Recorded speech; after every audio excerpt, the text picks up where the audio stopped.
So that brings us to the next question. What exactly is happening in November 2026 with all of this?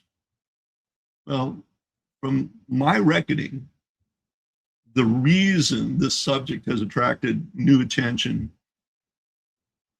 isn't just because the Noahide laws exist. They've been discussed in Jewish sources for a very, very long time. The reason many Christians are looking at this now is that an international Noahide gathering has been publicly announced for Jerusalem in November of 2026. And if you read the official promotional material about this, it describes it as a first international Congress of Noahides, scheduled for November 2nd through November 6th of 2026 in Jerusalem.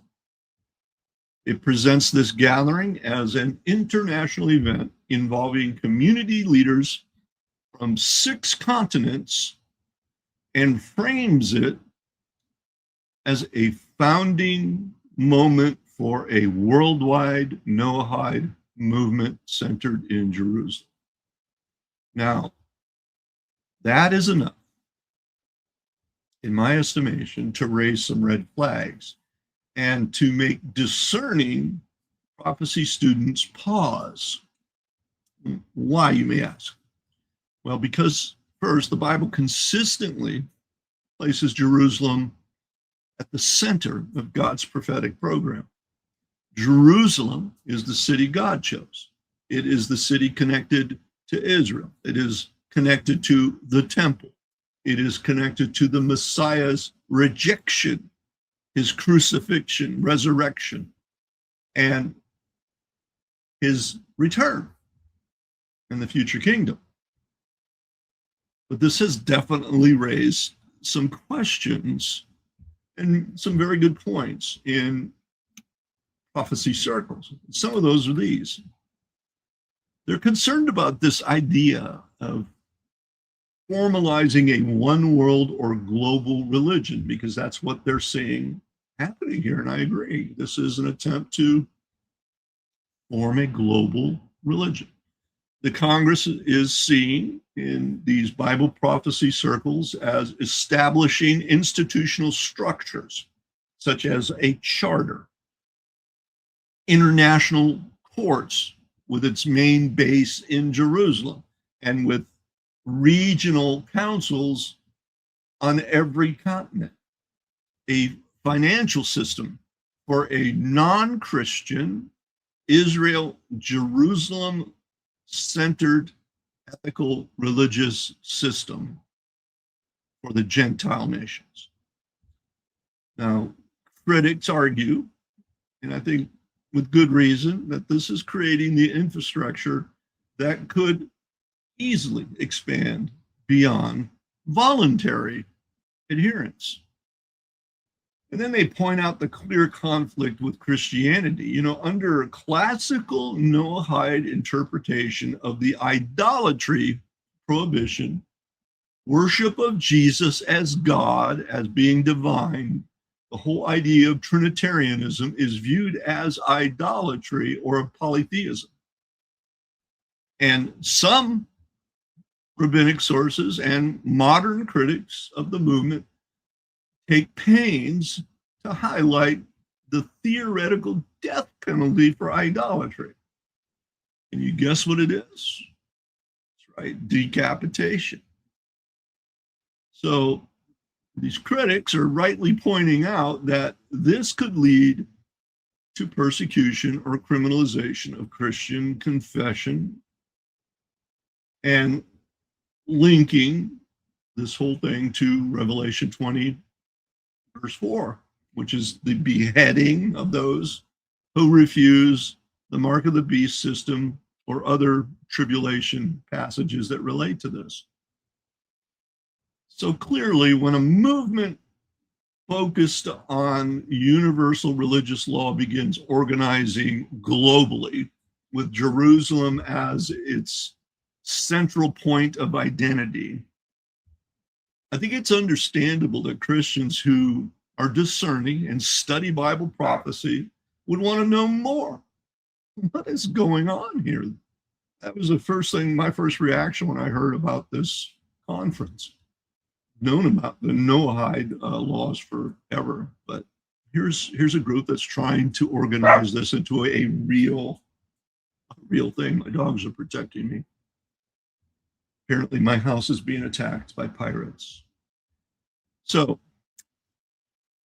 there is a connection, and this is in the broader discussion anyway. You know that this is a attempt. It's a modern attempt not only to do the Noahide laws globally, but to revive the real Sanhedrin. And what do I mean? Well, the real Sanhedrin, the ancient Sanhedrin, was the Jewish high court and council in the Second Temple period. This modern body that Jerusalem or Israel has now that calls itself the Sanhedrin is not the official government of Israel as the ancient Sanhedrin was. It does not have the sovereign authority over the nation. It's a private rabbinic body. And that needs to be stated clearly. And yet, some modern Sanhedrin-related efforts have shown interest in this Noahide matter, including this idea of a Jerusalem court dealing with issues for what they call the sons of Noah, the Gentiles. That's us. So that's not the same thing right now, I would think, as a world government. It's not really the same thing yet, if at all or if ever, as the beast system that's coming. But it does kind of show intent. It does show that Jewish religious leaders in Israel and around the world, they see the Noahide identity as part of a broader vision for the nations. I think Israel believes that they're going to rule the world, and indeed they will, but it's not going to be because of human effort. Israel is standing in unbelief, having rejected the Messiah, and Israel will be the head of the nations once Christ comes back and establishes his kingdom. So this is like a carnal attempt, a fleshly attempt to do something impossible until Jesus comes. So it does show that the Jewish religious leaders see the Noahide identity as part of their plans. And this is where Christians really need to be discerning and prayerful. You know, we can say that this movement is real right now. We can say that their Congress is being publicly promoted.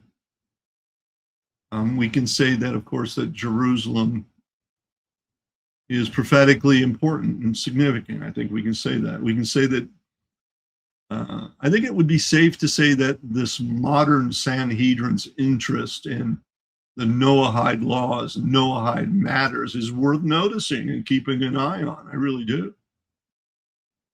But I don't really think we should say more than what the evidence allows. At this point, as far as I can tell, there's no verified evidence that the state of Israel is interested in or preparing to impose Noahide law on the world. There's no verified evidence that the United Nations has adopted the Noahide Code as global law. I mean, anything that has God involved, why would they?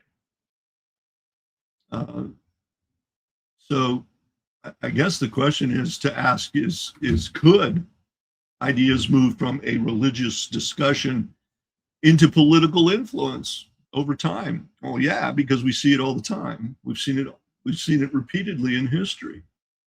History repeatedly shows that religious and political ideas often interact.